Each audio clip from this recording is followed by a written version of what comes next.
The federal agent's hands stopped moving on his keyboard.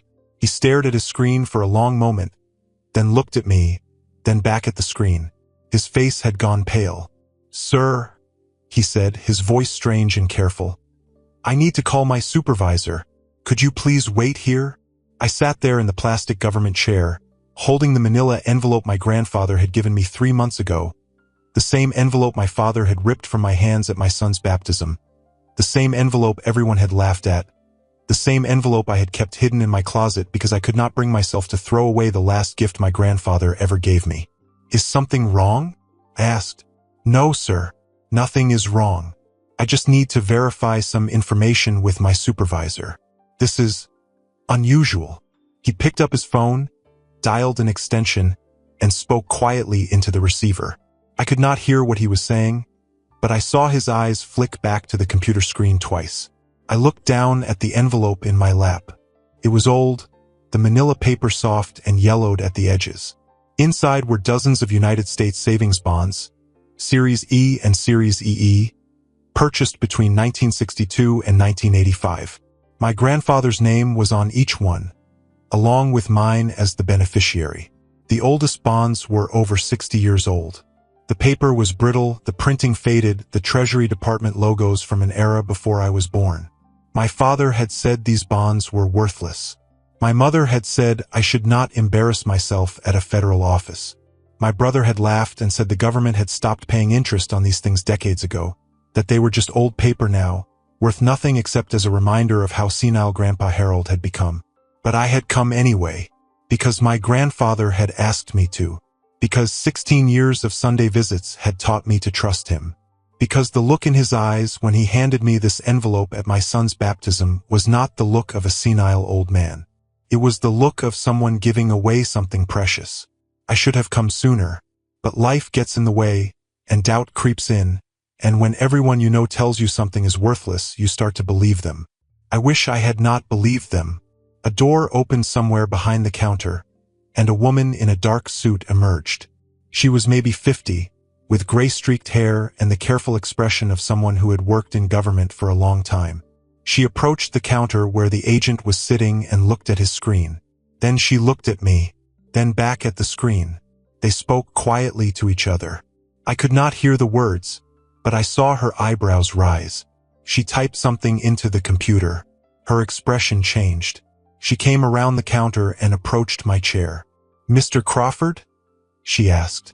"I am Patricia Weldon, branch supervisor. Would you mind coming to my office? This conversation requires some privacy." I followed her through a maze of cubicles to a corner office with a window overlooking downtown Pittsburgh. She closed the door behind us and gestured to a chair across from her desk. "Please," she said. "Sit down." I sat. My heart was pounding. Patricia Weldon settled into her chair and folded her hands on the desk. "Mr. Crawford, how much do you know about savings bonds?" "Not much. My grandfather bought them. He gave them to me before he died. My family said they were worthless." "Your family was mistaken." She turned her computer monitor so I could see it. Series E savings bonds were issued by the United States Treasury from 1941 to 1980. They were designed as a long-term savings vehicle, sold at a discount and paying interest over time until they reached their face value. My father said they stopped paying interest in the 70s. That is not accurate. Series E bonds continued to earn interest for 30 years after their issue date, and in many cases, for an additional 10 to 20 years beyond that. The bonds your grandfather purchased in the 1960s and 1970s have been earning compound interest for over half a century.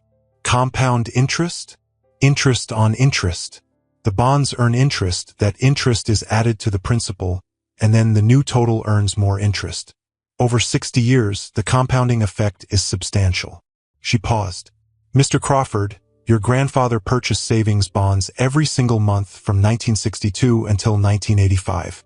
23 years of consistent purchases, in amounts ranging from $50 to $200 per month. And he never redeemed a single one. Never. Never. Not one. The bonds have just been sitting there, earning interest, compounding year after year."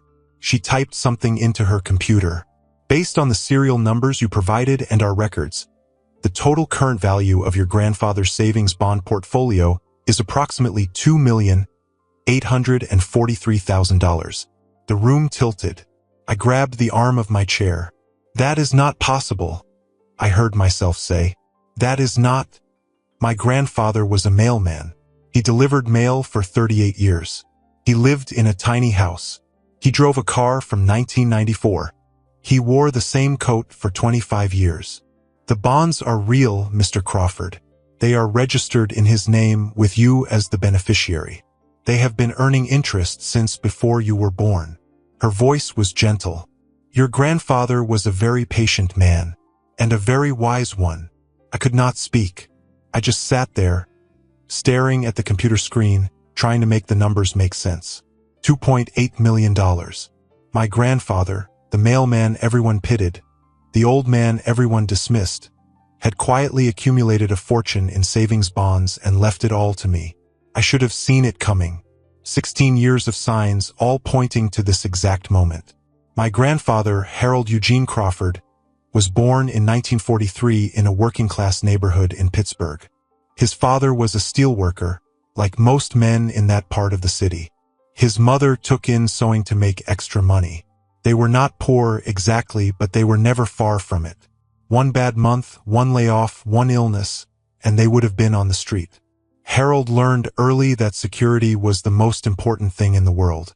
More important than fancy clothes or nice cars or big houses. Security meant knowing you could pay the rent. Security meant knowing you could feed your family. Security meant never, ever being at the mercy of circumstances beyond your control. He got a job with the post office in 1961, right out of high school. It was not glamorous work, but it was steady. Good benefits, pension, the kind of job that let you plan for the future. He met my grandmother Edith at a dance hall in 1963. She was a secretary at a law firm downtown, pretty and practical and just as focused on security as he was. They married a year later, bought a tiny house in Homewood, and started the life that everyone in my family would eventually look down on. They had 2 sons, my father Raymond and my uncle Dennis. Raymond grew up embarrassed by his parents' modest lifestyle and determined to escape it. He went to college, got a business degree, worked his way up to regional sales manager at a pharmaceutical company. He married my mother, Vivian, who came from a slightly better neighborhood and had slightly higher expectations. Together, they built the kind of life that looked successful from the outside. Nice house, nice cars, nice clothes, nice vacations. But Raymond rarely visited his parents. He was too busy, he said. Too important. He had clients to impress and quotas to meet and a lifestyle to maintain. My uncle Dennis was not much better. He moved to Phoenix in the 80s and came back to Pittsburgh maybe once every few years, always with excuses about why he could not stay longer. And then there was me, Emmett Wallace Crawford, Raymond's youngest son, the one who became a carpenter instead of a businessman, who married a woman from a working-class family, who lived in a modest house and drove a used truck and never seemed to understand that the whole point of being a Crawford was to be better than where you came from. I was the only one who visited Grandpa Harold. It started when I was 20, right after I finished my apprenticeship and started working as a Finnish carpenter. My grandmother had died the year before, and my father had mentioned, almost in passing, that someone should probably check on the old man now and then. So I drove to his house one Sunday afternoon. I did not know what to expect. I had not spent much time with Grandpa Harold growing up, just holidays and occasional family gatherings where he sat quietly in a corner while my parents and their friends talked about things that did not include him. I found him sitting on his porch, watching the street, looking smaller and older than I remembered. When he saw my truck pull up, his face lit up in a way that made my chest hurt. "Emmett," he said, rising slowly from his chair. "You came to see me. I thought I would check in, see how you are doing. Come in, come in. I will make coffee." Edith always made the coffee, but I have learned. It is not as good as hers, but it is not bad. We sat in his kitchen for 3 hours that first day. He told me about my grandmother, about how they met, about their 52 years of marriage. He told me about the post office, about the routes he walked, about the people whose mail he delivered for decades. He told me about Pittsburgh in the old days before everything changed, when the mills were still running and the neighborhoods still had their own identities. And he told me about the bonds. When I started at the post office, he said, stirring his coffee, they had this program, payroll savings. You could have a little bit taken out of each check and used to buy savings bonds. United States Treasury bonds. Safe as anything in the world. And you did that? Every paycheck for 23 years. Started in 1962. Kept going until 1985 when they changed the program. He smiled. Edith thought I was crazy at first. She said we could use that money for other things. A better car. A bigger house. A vacation somewhere nice. What did you tell her? I told her this was for the future. Our future. Our children's future.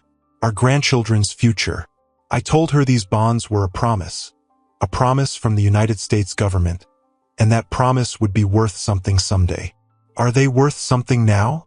He smiled that mysterious smile, the same smile I would see many times over the next 16 years. They are worth more than anyone knows. I thought about that conversation often over the years. Every Sunday, without fail, I drove to Grandpa Harold's house and spent the afternoon with him. We would sit on the porch in nice weather, in the kitchen when it was cold.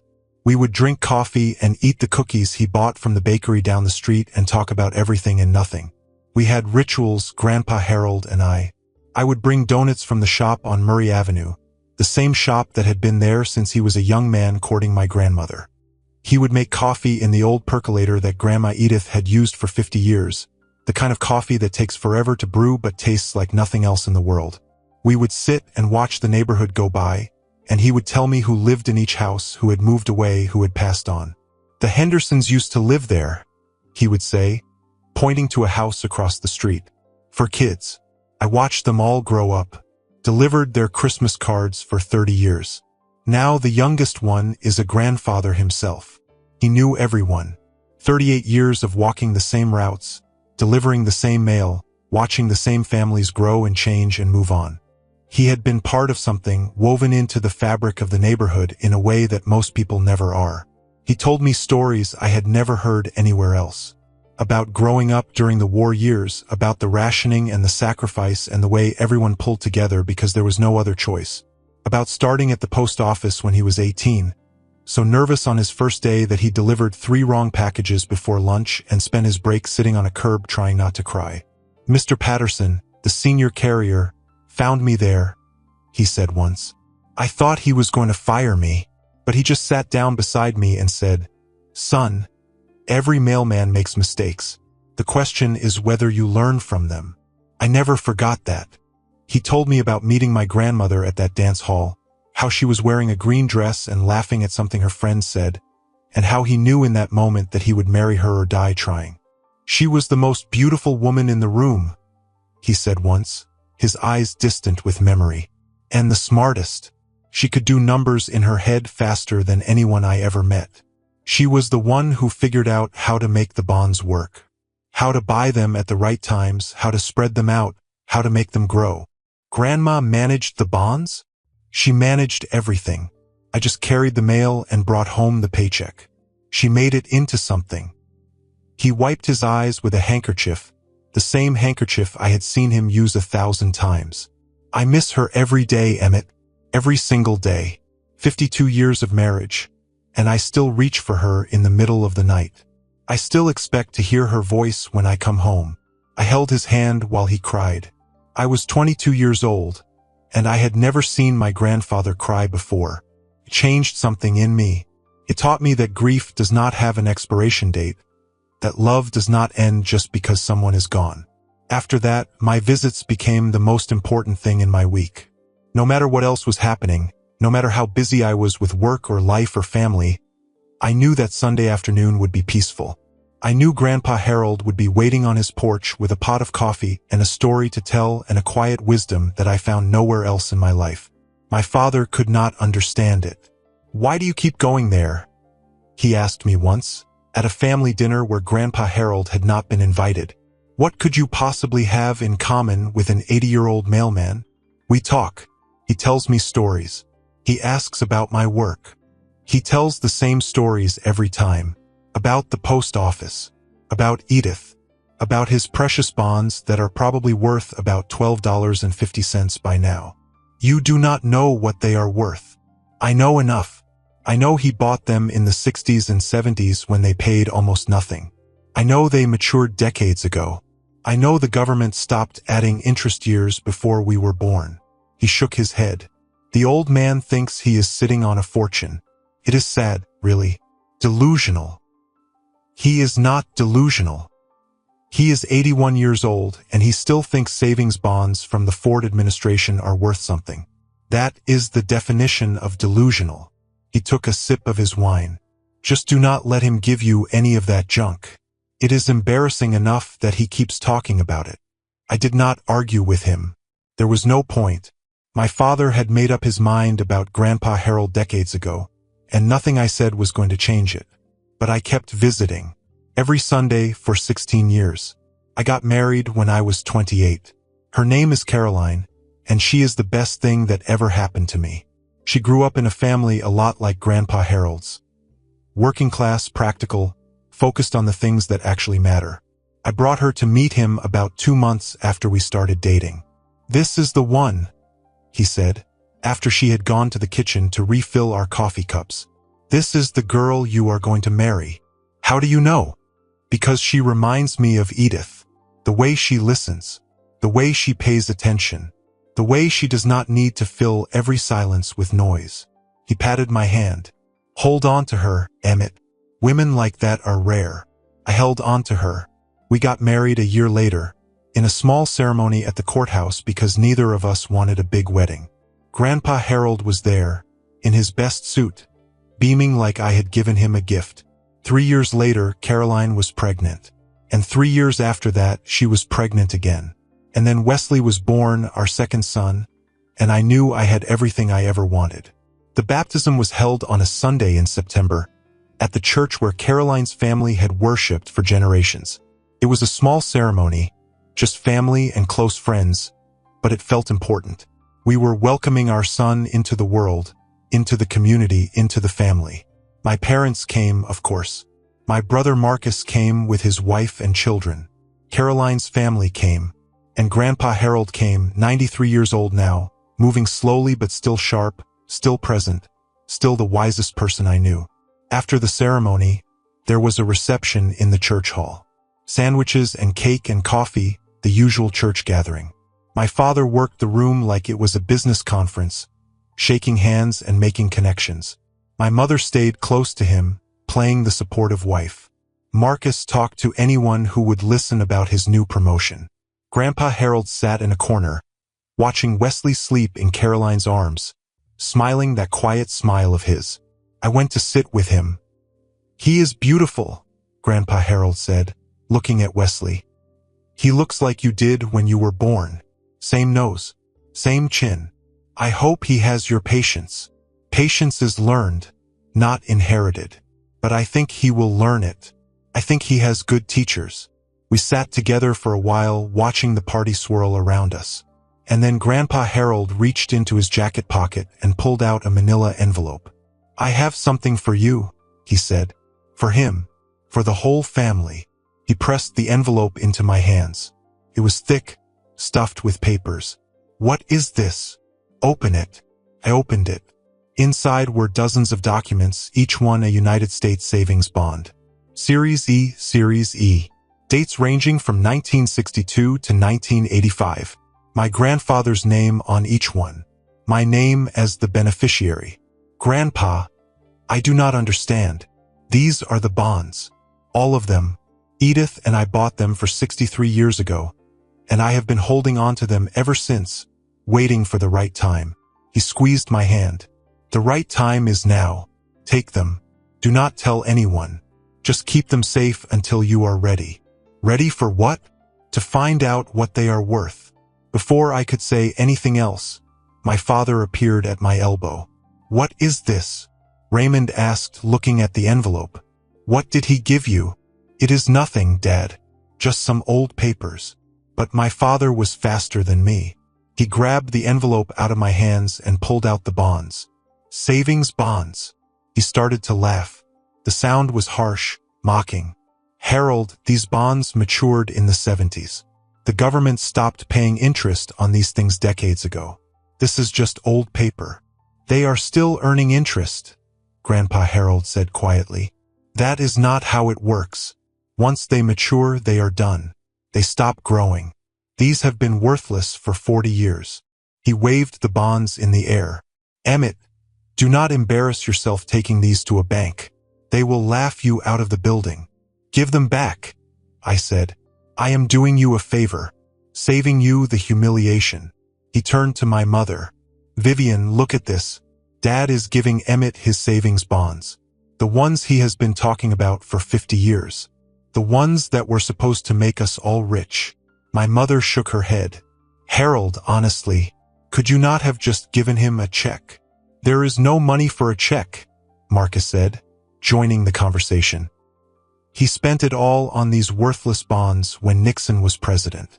Face it, Grandpa, you have nothing to give. You never had anything. Give them back, I said again, my voice harder this time. My father looked at me with surprise. Then he shrugged and thrust the envelope at me. Fine, keep your worthless paper. But do not come crying to me when some government clerk tells you these are not worth the paper they are printed on. I took the envelope and held it against my chest. Grandpa Harold caught my eye. He winked, and in that wink I saw something I did not understand at the time. Confidence. The quiet certainty of a man who knew exactly what he had done. Take care of those bonds, he said, loud enough for everyone to hear. They are worth more than any of them know. My father snorted. The dementia is getting worse. Someone should really look into a home for him. Grandpa Harold just smiled. 3 months later, he died.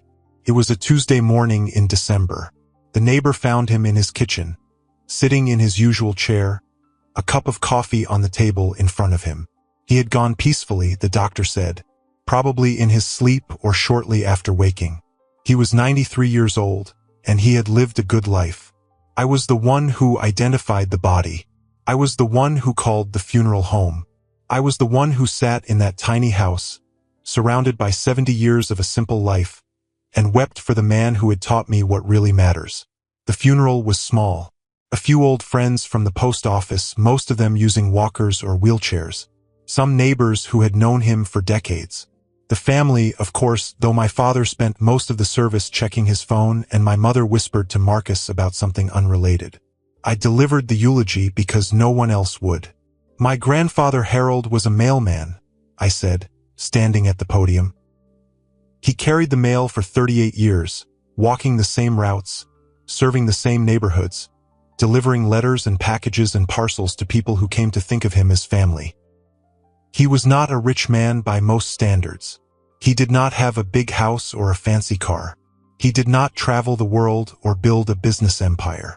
By all the measures that society uses to judge success, he had nothing. But by the measures that actually matter, he had everything. He had a wife who loved him for 52 years. He had a home that was always warm and welcoming. He had patience that could wait for anything. He had faith that the future would be better than the past. He taught me that the simple things are the things that matter.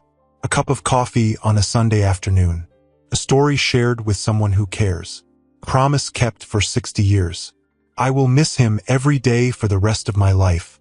And I will try every day to be the kind of man he was. Not rich in money.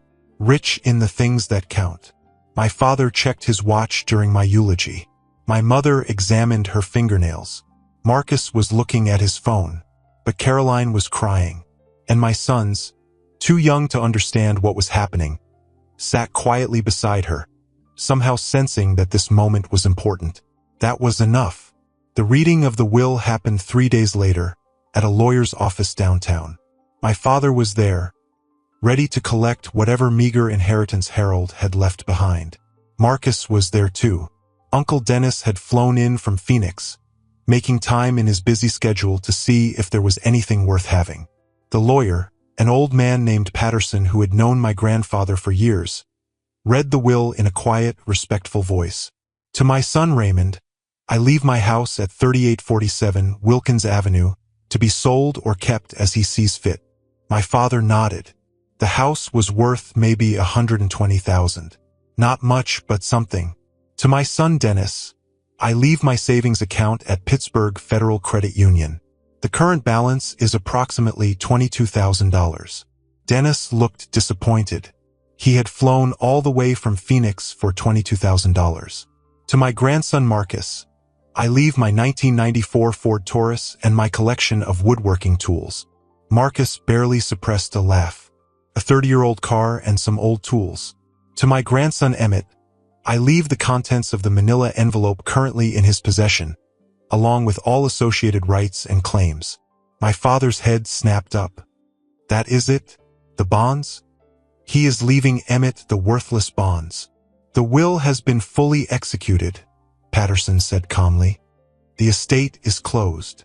Those bonds are not worth anything, Marcus said. Emmett gets nothing. Same as always. My father stood up, brushing off his jacket. Well, that was a waste of time. At least we got the house. They left. All of them. My father, my mother, Marcus, Dennis. They walked out of that lawyer's office without a backward glance, already discussing how to sell Grandpa Harold's house. I stayed behind. Patterson was watching me with an expression I could not read. Mr. Crawford, he said after the others were gone. Your grandfather was a remarkable man. I know. Do you? Do you really know? I did not understand what he meant. Not then. But I would. The next week I went to the Treasury Department. I had looked up the nearest office online, a federal building downtown that handled savings bond inquiries and redemptions. I called ahead to make sure I could bring in old bonds for valuation, and the woman on the phone had been skeptical but helpful. Series E bonds from the 1960s? She said. Those are quite old. Most have been redeemed by now, but we can certainly look them up in the system. What do I need to bring? The bonds themselves, of course. Photo identification, and proof of your relationship to the original owner if you are claiming them as a beneficiary. I gathered everything. My driver's license, my grandfather's death certificate, the manila envelope full of bonds. I put it all in a folder and set it by the front door so I would not forget anything. That night I could not sleep. I kept thinking about my father's laughter, about Marcus saying the bonds were worthless, about everyone telling me not to embarrass myself. What if they were right? What if I walked into that federal office and some clerk told me that my grandfather's life savings were worth nothing? But I also kept thinking about Grandpa Harold's wink, about the confidence in his eyes, about the way he had said, "They are worth more than anyone knows." I had to find out. Even if the answer was bad, I had to know. I took a day off work, put on my best shirt, and drove downtown with the manila envelope on the passenger seat beside me. The morning traffic was heavy, and I had time to think about everything that had led to this moment. 16 years of Sunday visits, thousands of hours of conversation, a lifetime of being the family disappointment, the one who never amounted to anything, the one who chose a simple life over success. Maybe they were right. Maybe I had wasted my time. Maybe the bonds were worthless and my grandfather was senile and everything I believed about him was wrong. But I did not think so. Something in my gut told me that Grandpa Harold knew exactly what he was doing, that his quiet confidence was not delusion, that the man who had walked the same mail routes for 38 years, who had saved a little bit from every paycheck for 23 years, who had never touched those savings for 60 years, knew something that the rest of us did not. The federal building was gray and imposing, the kind of architecture designed to make you feel small and insignificant. I went through security, found the right office on the 3rd floor, and took a number like everyone else. The waiting room was fluorescent lit and institutional, filled with plastic chairs and outdated magazines. I sat with the manila envelope on my lap, watching other people conduct their business, wondering if any of them were here with old bonds that their families had laughed at. When my number was called, I approached the counter and handed the envelope to a young agent in a white shirt and tie. His name tag said, "Michael." "I need to find out what these are worth," I said. "My grandfather gave them to me before he died. My family says they are worthless." Michael opened the envelope and looked at the bonds. His eyebrows rose. "These are old," he said. "Really old. Let me look them up in the system. He started typing the serial numbers into his computer. One by one, he entered the information from each bond. I watched his face as he worked, looking for any sign of what he was finding, trying to read his expression. About halfway through the stack, his typing stopped. He stared at the screen. Then he typed something else and stared some more. Is something wrong? I asked. No, nothing is wrong. He looked at me, then back at the screen. Sir, I need to call my supervisor. Could you please wait here? That is when I knew. I sat in Patricia Weldon's office for an hour, watching her and two other officials go through the bonds one by one, entering serial numbers, checking records, making calculations. They spoke quietly to each other, occasionally looking at me with expressions I could not read. Finally, Patricia sat down across from me and folded her hands. Mr. Crawford, your grandfather began purchasing savings bonds in 1962 and continued until 1985. He bought them through the post office payroll savings program, automatically deducting a portion of each paycheck. Over 23 years, he accumulated hundreds of bonds. Yes, he told me about that. What he may not have told you, or may not have fully understood himself, is how the interest on these bonds has compounded over time. She pulled out a calculator. Series E bonds earned interest for 40 years after their issue date. Series E bonds, which replaced them in 1980, earned interest for 30 years. But here is the key. Even after they stopped earning interest, they retained their full value. And many of your grandfather's bonds continued earning interest well into the 2000s and 2010s. So they are not worthless? Far from it. She turned her computer screen so I could see it.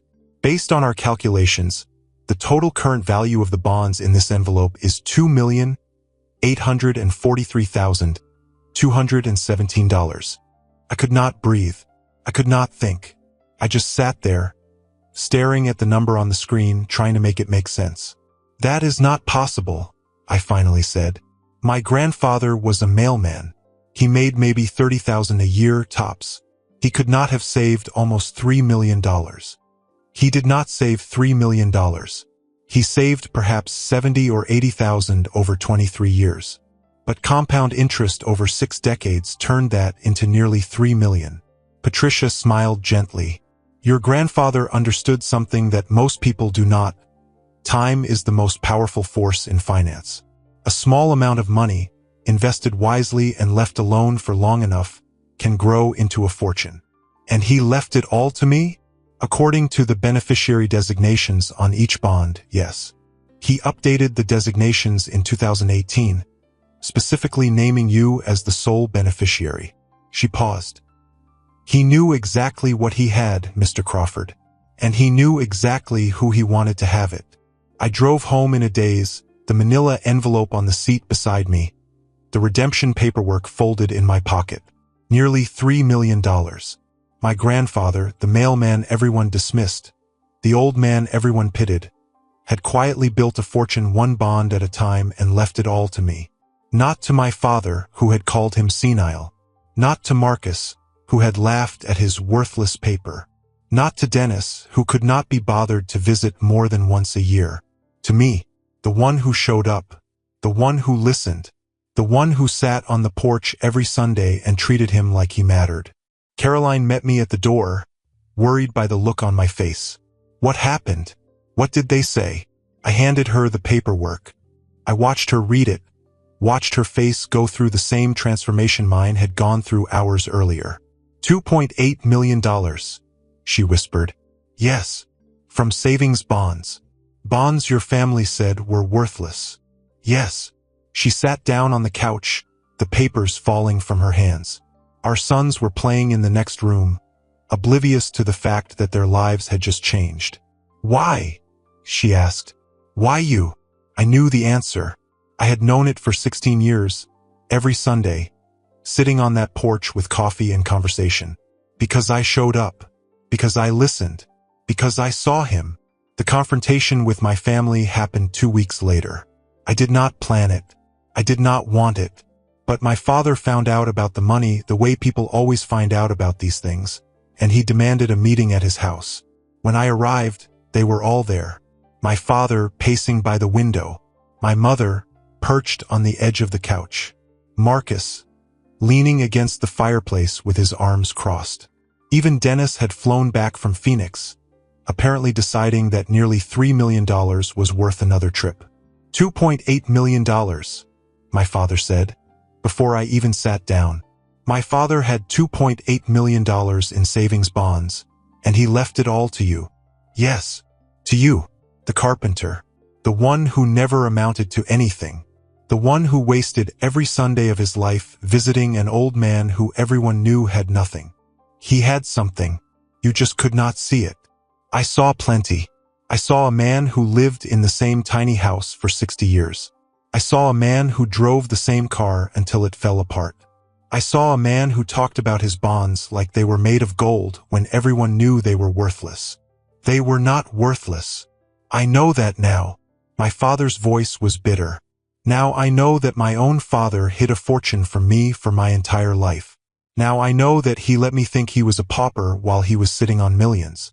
Now I know that he left it all to my son instead of his own sons. You did not visit him. What? You did not visit him. In the 16 years after Grandma died, you visited him maybe 6 times. Maybe less. You called him on his birthday. You sent a card at Christmas. But you never sat on his porch. You never listened to his stories. You never treated him like he was worth your time. I was busy. I had a career. I had responsibilities. You had excuses. The same excuses everyone has when they do not want to do something. I looked at each of them in turn. When was the last time any of you visited him? When was the last time you called just to talk?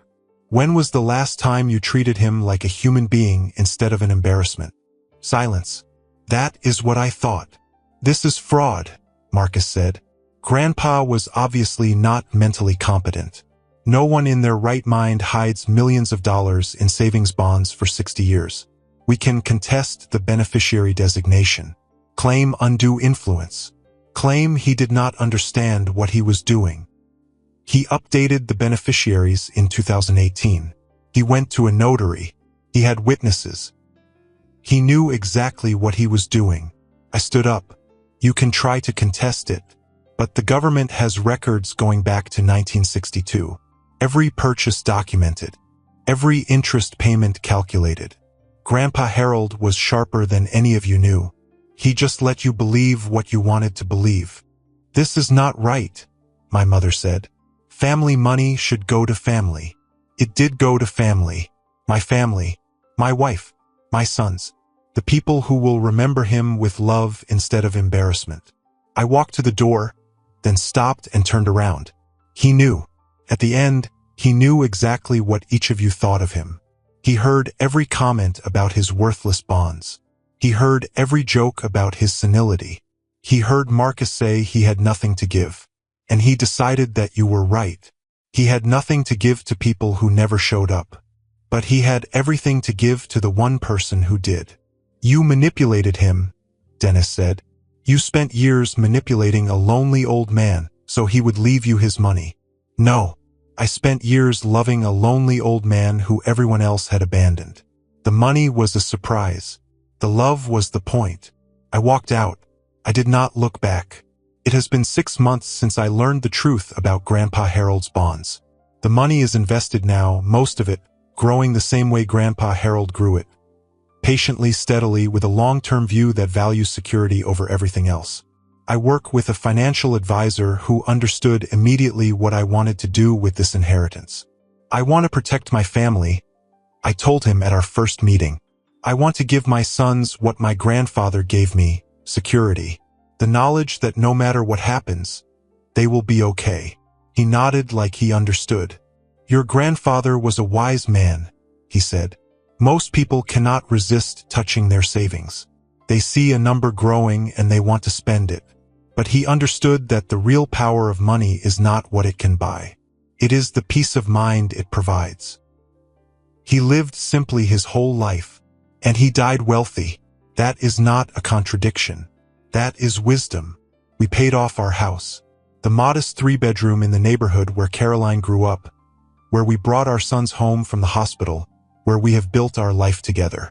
I thought about buying something bigger, something in a nicer part of town, something that would make my father jealous. But Caroline talked me out of it. "We love this house," she said. "Our neighbors are our friends. The boys' school is right down the street. What would moving prove? That we have money now? I do not want to prove anything to anyone." She was right. She is usually right about these things. We set up college funds for both boys. Tyler can go to any school he wants, study anything he wants, become anything he wants. Wesley has 18 years for his fund to grow before he needs it. Neither of them will ever have to choose between their dreams and their debt. We put money aside for Caroline to start the small catering business she has always dreamed about. She used to cook for friends and family, elaborate meals for birthdays and holidays that people talked about for months afterward. Now she is planning her own business, designing menus, looking at commercial kitchen spaces. "I never thought I would have the chance," she said once, looking at property listings online. "I thought this was just a dream, something I would never actually do. It does not have to be a dream anymore." She cried when I said that. Happy tears. The kind of tears that come when something you never thought possible suddenly becomes real. We gave some of the money away to the Postal Workers Benevolent Fund that helps carriers and their families in times of need, to the church where Grandpa Harold and Grandma Edith got married, to a scholarship fund at the local high school for kids who want to learn a trade. "Your grandfather would have liked that," Caroline said when I told her about the scholarship. "Helping kids who want to work with their hands. Kids like you. Kids like him. He was a working man his whole life. He would have wanted to help others like him. But I still work. I still get up every morning and put on my work clothes and go to job sites and build things with my hands. I still come home tired and satisfied, with sawdust in my hair and calluses on my palms, and that particular exhaustion that comes from creating something real. You could retire," Caroline says sometimes, watching me stretch out sore muscles at the end of a long day. "You do not have to work anymore." I know, but Grandpa Harold worked his whole life, even when he did not have to. He could have cashed in those bonds at any time and lived like a king. But he kept delivering mail. He kept showing up. And I think I understand why. Why? Because the work was never about the money. It was about having a purpose, about contributing something, about being part of something bigger than yourself. I smile. Besides, I like building things. I like seeing something take shape under my hands. I like knowing that something I made will still be standing decades from now. She understands. She always understands. My father has not spoken to me since the confrontation at his house. Neither has Marcus or Dennis. My mother sends occasional texts, awkward attempts at reconciliation that never mention the money or Grandpa Harold or the 16 years I spent visiting while the rest of them stayed away. I do not respond to her texts. I am not sure what I would say. I am not angry anymore. I am just tired of pretending that we are a family when we never really were. I visit Grandpa Harold's grave every Sunday. I bring a cup of coffee, the same brand he always drank, and I sit on the grass beside his headstone and I talk to him. Sometimes Caroline comes with me. Sometimes the boys come too, though they are too young to fully understand why we go. "This is your great-grandpa," I tell them, pointing at the headstone. "He was a mailman. He walked all over Pittsburgh delivering letters and packages to people. He did it for 38 years. Was he nice?" Tyler asks. "He was the nicest person I ever knew. He always had time to listen. He always had a cup of coffee ready. He always made me feel like I was exactly who I was supposed to be." Wesley, too young to understand, just reaches out and pats the headstone like he is saying hello. Wesley is getting big, I tell Grandpa Harold during my visits. He is walking now, getting into everything. You would love him. You would love watching him explore the world, touching everything, figuring out how things work. Tyler started kindergarten this year. He is learning to read. He asks about you sometimes. He wants to know about the great-grandpa he barely remembers. I tell him stories, the same stories you told me. Caroline says hello. She misses you. She misses the way you would sit quietly and listen, really listen, when someone was talking. She says that is rare. She is right. Dad still has not called. Neither have Marcus or Dennis. I do not think they ever will. They cannot forgive me for receiving something they think they deserved. They cannot understand that you gave it to me because I gave you something first. I miss you, Grandpa. I miss our Sundays. I miss your coffee and your stories and your quiet wisdom. I miss the way you made me feel like I was enough, exactly as I was. The wind moves through the trees. A bird sings somewhere nearby, and I like to think he can hear me. I like to think he knows. There was a letter I should mention, not in the envelope with the bonds, but at the lawyer's office. Patterson gave it to me after everyone else had left. Your grandfather asked me to hold this, he said. He wanted you to have it privately. I took the envelope home and opened it that night, after Caroline and the boys were asleep. Dear Emmett, it read, if you are reading this, you went to the Treasury Department. I am glad. I was starting to worry you never would. I know what they said about the bonds. I know your father laughed. I know they all called me senile, called me worthless, said I had nothing to give. I heard every word. But I also know you kept the envelope. You did not throw it away. You did not let them convince you I was crazy. You trusted me even when everyone else told you not to. That is why the bonds are yours. Let me tell you the story. When I started at the post office in 1961, they had a program where you could have part of your paycheck automatically used to buy savings bonds. I signed up on my first day. Your grandmother thought I was foolish. She said we needed that money for rent, for food, for all the things young couples need. But I had a feeling that if I just put a little away every paycheck and never touched it, it would turn into something someday. Something that would matter. Edith came around eventually. She always was smarter than me about money. She figured out the best times to buy, the best denominations, the best way to make our small contributions grow. Together, we bought bonds for 23 years. And then we waited. 50 years, Emmett. 50 years of watching those bonds sit in a drawer, earning interest, compounding year after year. 50 years of your father and your uncle asking why we did not spend it, why we did not live a little, why we insisted on being poor when we could have been comfortable. We were not poor. We were patient. There is a difference. I could have told them what the bonds were worth. I could have shown them the statements, proved that I was not as foolish as they thought. But I wanted to see who they were when they thought I had nothing. I wanted to see who would show up, who would care, who would treat me like a human being instead of a disappointment. You showed up, Emmett. Every Sunday for 16 years. You listened to my stories. You drank my coffee. You brought your wife to meet me and then your children. You treated me like I mattered, even when everyone else had decided I did not. That is worth more than any amount of money. And that is why the money is yours. Use it wisely. Take care of your family. Give your sons the security that I always wanted for my own children. And remember that the richest person in the room is not the one with the most money. It is the one who knows what really matters. I love you, grandson. I am proud of you, and I will be watching, from wherever I end up, to see the man you become. Your grandfather, Harold. P.S. Your grandmother wanted me to tell you something. She said you reminded her of me when I was young. Quiet, patient, willing to wait for the things that matter. She would have loved watching you grow up. She would have been proud. I sat in the dark for a long time after reading that letter, tears running down my face. My grandfather had given me more than money.